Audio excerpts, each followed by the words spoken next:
புலம்பல் அதிகாரம் 3.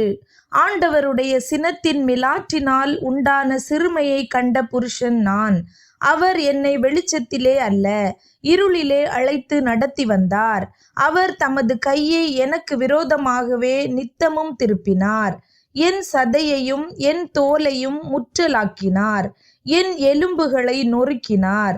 அவர் எனக்கு விரோதமாக கொத்தளங்கட்டி கசப்பினாலும் வருத்தத்தினாலும் என்னை வளைந்து கொண்டார். பூர்வ காலத்தில் செத்து கிடக்கிறவர்களைப் போல என்னை இருளான இடங்களில் கிடக்க பண்ணினார். நான் புறப்படக்கூடாதபடி என்னை சூழ வேலி அடைத்தார். என் விலங்கை பாரமாக்கினார். நான் சத்தமிட்டு கூப்பிட்டாலும் என் ஜெபத்துக்கு வழியை அடைத்து போட்டார். வெட்டின கற்களின் சுவரால் என் வழிகளை அடைத்து போட்டார். என் பாதைகளை தாறுமாறாக்கினார். அவர் எனக்கு பதிவிருக்கிற கரடியும் மறைவிடங்களில் தங்குகிற சிங்கமுமாயிருக்கிறார். என் வழிகளை அப்புறப்படுத்தி என்னை துண்டித்து போட்டார். என்னை பாழாக்கி விட்டார். தமது வில்லை நாணேற்றி என்னை அம்புக்கு இலக்காக வைத்தார். தம்முடைய அம்பரா தூணியின் அம்புகளை என் உள்ளிந்திரியங்களில் படப்பண்ணினார். நான் என் ஜனத்தார் யாவருக்கும் பரியாசமும் நித்தம் அவர்கள் கின்னர பாடலும் ஆனேன். கசப்பினால் என்னை நிரப்பி எட்டியினால் என்னை வெறிக்க செய்தார். அவர் பருக்கை கற்களால் என் பற்களை நொறுக்கி என்னை சாம்பலில் புரள பண்ணினார். என் ஆத்துமாவை சமாதானத்துக்கு தூரமாக்கினார். சுகத்தை மறந்தேன். என் பெலனும் நான் கர்த்தருக்கு காத்திருந்த நம்பிக்கையும் அழிந்து போயிற்று என்றேன். எட்டியும் பிச்சுமாகிய என் சிறுமையையும் என் தவிப்பையும் நினைத்தருளும். என் ஆத்துமா அவைகளை நினைத்து நினைத்து எனக்குள் முறிந்து போகிறது. இதை என் மனதிலே வைத்து நம்பிக்கை கொண்டிருப்பேன். நாம் நிர்மூலமாகாதிருக்கிறது கர்த்தருடைய கிருபையே. அவருடைய இரக்கங்களுக்கு முடிவில்லை. அவைகள் காலைதோறும் புதியவைகள். உமது உண்மை பெரிதாயிருக்கிறது. கர்த்தர் என் பங்கு என்று என் ஆத்துமா சொல்லும். ஆகையால் அவரிடத்தில் நம்பிக்கை கொண்டிருப்பேன். தமக்கு காத்திருக்கிறவர்களுக்கும் தம்மை தேடுகிற ஆத்துமாவுக்கும் கர்த்தர் நல்லவர். கர்த்தருடைய இரட்சிப்புக்கு நம்பிக்கையோடு காத்திருக்கிறது நல்லது. தன் இளம் பிராயத்தில் நுகத்தை சுமக்கிறது மனுஷனுக்கு நல்லது. அவரே அதை தன்மேல் வைத்தார் என்று அவன் தனித்திருந்து மௌனமாயிருக்க கடவன். நம்பிக்கைக்கு இடம் உண்டோ என்று தன் வாயை தூளில் நுழுந்துவானாக.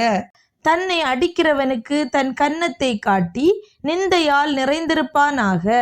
ஆண்டவர் என்றென்றைக்கும் கைவிட மாட்டார். அவர் சஞ்சலப்படுத்தினாலும் தமது மிகுந்த கிருபையின்படி இறங்குவார். அவர் மனப்பூர்வமாய் மனுபுத்திரரை சிறுமையாக்கி சஞ்சலப்படுத்துகிறதில்லை. ஒருவன் பூமியில் சிறைப்பட்டவர்கள் யாவரையும் தன் கால்களின் கீழ் நசுக்குகிறதையும் உன்னதமானவரின் சமூகத்தில் மனுஷருடைய நியாயத்தை புரட்டுகிறதையும் மனுஷனை அவனுடைய வழக்கிலே மாறுபாடாக்குகிறதையும் ஆண்டவர் காணாதிருப்பாரோ? ஆண்டவர் கட்டளையிடாதிருக்க காரியம் சம்பவிக்கும் என்று சொல்லுகிறவன் யார்? உன்னதமானவருடைய வாயிலிருந்து தீமையும் நன்மையும் புறப்படுகிறதில்லையோ? உயிருள்ள மனுஷன் முறையிடுவானேன்? அவன் தன் பாவத்துக்கு வரும் தண்டனையை குறித்து முறையிடுகிறதென்ன? நாம் நம்முடைய வழிகளை சோதித்து ஆராய்ந்து கர்த்தரிடத்தில் திரும்ப கடவோம்.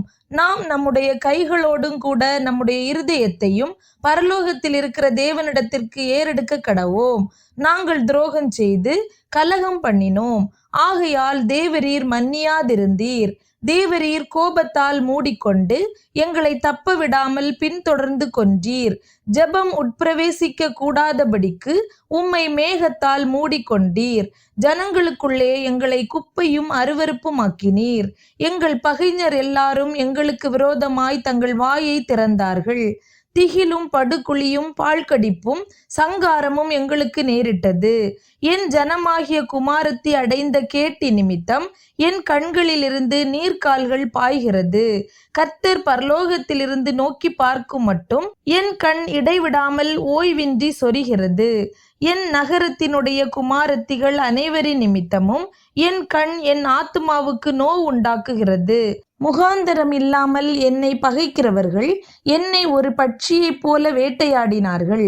காவற் கிடங்கிலே என் பிராணனை ஒடுக்கி என் மீதில் கல்லை வைத்தார்கள். தண்ணீர் என் தலையின் மேல் புரண்டது. நாசமானேன் என்றேன். மகா ஆழமான கிடங்கிலிருந்து, கர்த்தாவே, உம்முடைய நாமத்தை பற்றி கூப்பிட்டேன். என் சத்தத்தை கேட்டீர். என் பெருமூச்சுக்கும் என் கூப்பிடுதலுக்கும் உமது செவியை அடைத்து கொள்ளாதேயும். நான் உம்மை நோக்கி கூப்பிட்ட நாளிலே நீர் அணுகி பயப்படாதே என்றீர். ஆண்டவரே, என் ஆத்துமாவின் வழக்கை நடத்தினீர். என் பிராணனை மீட்டு கொண்டீர். கர்த்தாவே, எனக்கு உண்டான அநியாயத்தை கண்டீர். என் நியாயத்தை தீரும். அவர்களுடைய எல்லா குரோதத்தையும் அவர்கள் எனக்கு விரோதமாக நினைத்த எல்லா நினைவுகளையும் கண்டீர். கர்த்தாவே, அவர்கள் நிந்திக்கும் நிந்தையையும் அவர்கள் எனக்கு விரோதமாய் நினைத்த எல்லா நினைவுகளையும் எனக்கு விரோதமாய் எழும்பினவர்களின் வாய்மொழிகளையும் அவர்கள் நாள் முழுதும் எனக்கு விரோதமாய் யோசிக்கும் யோசனைகளையும் கேட்டீர். அவர்கள் உட்கார்ந்திருப்பதையும் அவர்கள் எழுந்திருப்பதையும் நோக்கி பாரும். நான் அவர்களுடைய பாடலாயிருக்கிறேன். கர்த்தாவே, அவர்கள் கைகள் செய்த கிரியைகளுக்கு தக்கதாக அவர்களுக்கு பலனளிப்பீர். அவர்களுக்கு இருதய வேதனையை கொடுப்பீர். உம்முடைய சாபம் அவர்கள் மேல் இருக்கும். கோபமாய் அவர்களை பின்தொடர்ந்து கர்த்தருடைய வானங்களின் கீழ் இராதபடிக்கு அவர்களை அழித்து விடுவீர்.